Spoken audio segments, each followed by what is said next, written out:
O que é isso daqui? Provavelmente você pode não ter entendido essa imagem se você nunca leu o livro O Pequeno Príncipe, ou talvez você seja adulto demais para compreendê-lo. Eu sou o Nicolas e hoje falaremos aqui do livro O Pequeno Príncipe.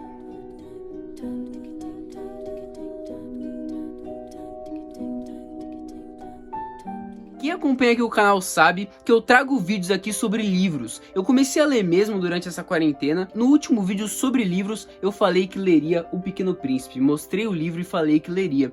E hoje a gente vai debater um pouco sobre as imensas reflexões que tem aqui nesse pequeníssimo livro. Mas antes de fazer as reflexões sobre o livro, talvez você não tenha entendido muito dessa imagem aqui. Talvez você pense que ela seja um chapéu. Na verdade não, essa imagem retrata um elefante que foi engolido por uma cobra. E quem desenhou essa imagem foi o narrador da história. Ele, quando era criança, ele pensava em ser desenhista e esse foi o primeiro desenho dele. E ele mostrava para as pessoas e perguntava para elas se elas tinham medo do desenho dele. As pessoas respondiam: por que eu teria medo de um chapéu? E daí o que ele fez? Ele falou: ah, é um chapéu? Então eu vou desenhar de novo. E desenhou o elefante, né? Desenhou o interno da cobra com o elefante dentro. Aí as pessoas falavam pra ele: menino, para de desenhar cobras que engoliram elefantes e vai estudar geografia, matemática. E ele foi desmotivado a seguir a sua carreira de desenhista e nunca mais desenhou novamente. Quando esse menino cresceu, ele virou aviador. Ele passava por milhares de lugares no mundo, conhecia muitas pessoas. Mas sempre que ele conhecia alguém, ele tinha esse desenho guardado com ele e ele mostrava pra pessoa e perguntava o que ela via naquele desenho. E eu vou ler aqui um pedacinho disso, dele contando isso, que ele levava esse desenho com ele para mostrar para as pessoas. Quando encontrava uma pessoa que me parecia um pouco esclarecida, fazia experiência do meu desenho número 1, que sempre conservei comigo. Eu queria saber se ela era na verdade uma pessoa inteligente, mas a resposta sempre era a mesma: é um chapéu. Então eu não falava nem de jiboias, nem de florestas virgens, nem de estrelas. Colocava-me no seu nível. Falava de bridge, de golfe, de política, de gravatas. E a pessoa grande ficava encantada de conhecer um homem tão razoável. Quando ele falava com as pessoas e mostrava que ele conhecia sobre geografia, política, as pessoas ficavam fascinadas. Mas para ele, uma pessoa que conhece de geografia, conhece de política, é uma pessoa razoável. Uma pessoa que conversa sobre jiboias, sobre desenhos e consegue ver além daquele chapéu, não seria uma pessoa razoável.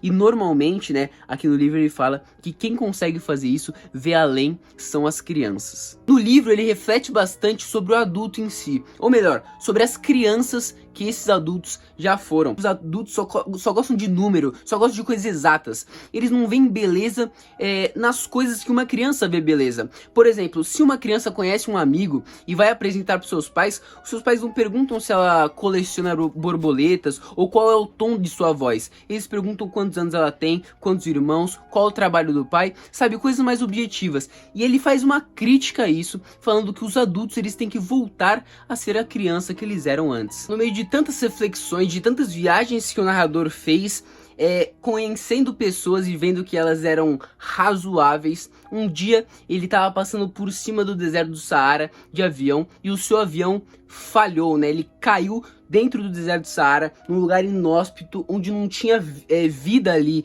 vida humana, a muitos quilômetros de distância. Então ele estava à deriva e precisava consertar o seu avião. Então a história se passa a partir daí. Ele está lá e ele conhece nessa viagem, né, nessa queda de avião, ele conhece o Pequeno Príncipe. E o Pequeno Príncipe acorda ele de uma maneira muito inusitada. Começou a chacoalhar e falou: desenha-me um carneiro, desenha-me um carneiro. E o aviador levantou e tomou um susto, né? Como é que teria um menino ali no meio do deserto? E o aviador, não sabendo o que fazer, pensando: pô, como é que esse menino tá aqui? E o menino só, o Pequeno Príncipe, desenha-me um carneiro. Aí ele não sabia desenhar, ele não desenhava desde o segundo desenho dele, que era o elefante dentro da jiboia.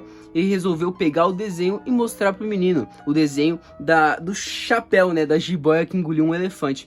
E quando ele mostrou pro Pequeno Príncipe, o Pequeno Príncipe não respondeu pra ele: eu não quero que você me desenhe um chapéu. Ele respondeu: eu não quero que você me desenhe uma jiboia que engoliu um elefante. Desenha-me um carneiro. Ninguém nunca tinha falado isso pra ele.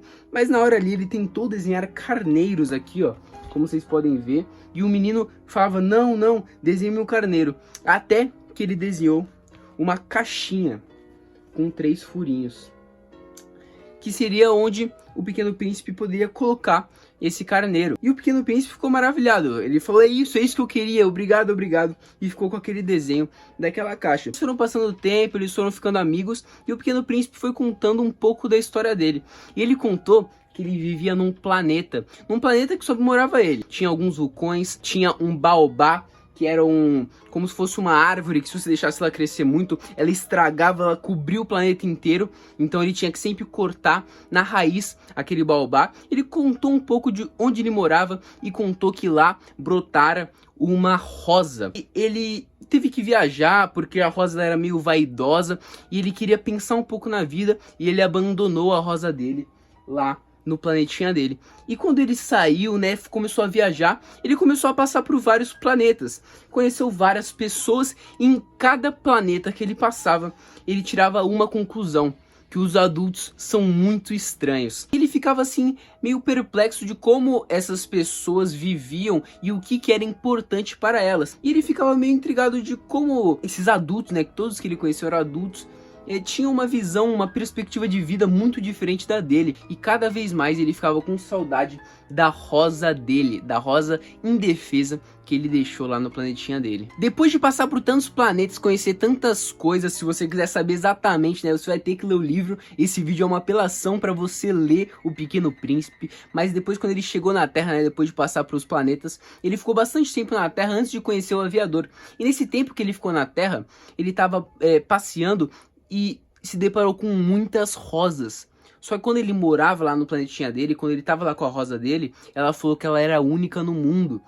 E ele ficou refletindo: mas ela disse pra mim que ela era única, e agora tem tantas rosas aqui. E olha o que ele falou, olha o que ele refletiu, na verdade: eu me julgava rico por ter uma flor única e possuo apenas uma rosa comum.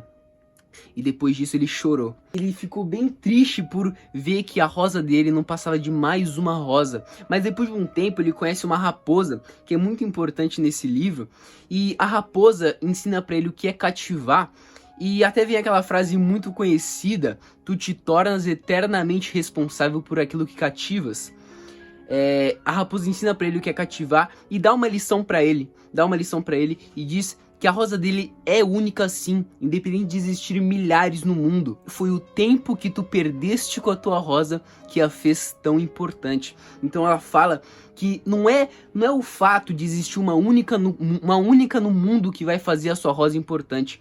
É o fato dela ser sua, de você perder tempo com a sua rosa para fazer ela assim importante. E isso é uma reflexão imensa que a gente pode fazer aqui, porque às vezes, por exemplo, esse livro pra você pode não ter um sentimento, mas se eu perdesse esse livro e comprasse um igual, um exemplar igualzinho, eu não ia ter o mesmo sentimento por esse livro, porque foi nesse que eu perdi o meu tempo, foi nesse que eu fiz minhas anotações. Então foi o tempo que tu dedicaste à tua rosa que a fez tão importante. Então o tempo que você perde com alguma coisa é que faz aquilo ser tão importante pra você. E essa reflexão é sensacional, uma das frases que eu mais gosto nesse livro. Tem uma outra frase que eu lembrei agora também, que quando o Pequeno Príncipe ele tava indo deixar a rosa dele, né, ele falou que ia arrumar um recipiente assim pra cobrir ela, né, pra não ter riscos dela se machucar, porque a rosa ali tão indefesa tinha poucos espinhos pra se proteger.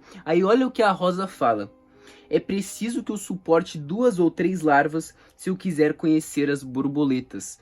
Então faz também uma analogia muito legal, que se você quiser passar por momentos bons, você vai ter que sim passar por algumas coisas ruins, vai ter que aguentar algumas coisinhas para conseguir chegar onde você quer chegar. Ou às vezes você está passando por momentos difíceis na sua vida, mas você vai ter que aturar essas larvas para conhecer as borboletas. Então às vezes tem que passar por coisas ruins para sim ter coisas boas. Depois de muitos desvaneios pelo planetinha aqui, pela nossa Terra, com o aviador, né, ele decide, o Pequeno Príncipe decide partir pro seu planetinha. Esse livro eu não tenho o que falar, excepcional. De verdade, muito bom. Eu recomendo demais que você leia. Se você não é muito chegado da leitura, é uma leitura assim quase obrigatória, muito boa, que vai fazer você ter reflexões muito grandes e também vai talvez recapturar, reconquistar o menino que um dia você já foi.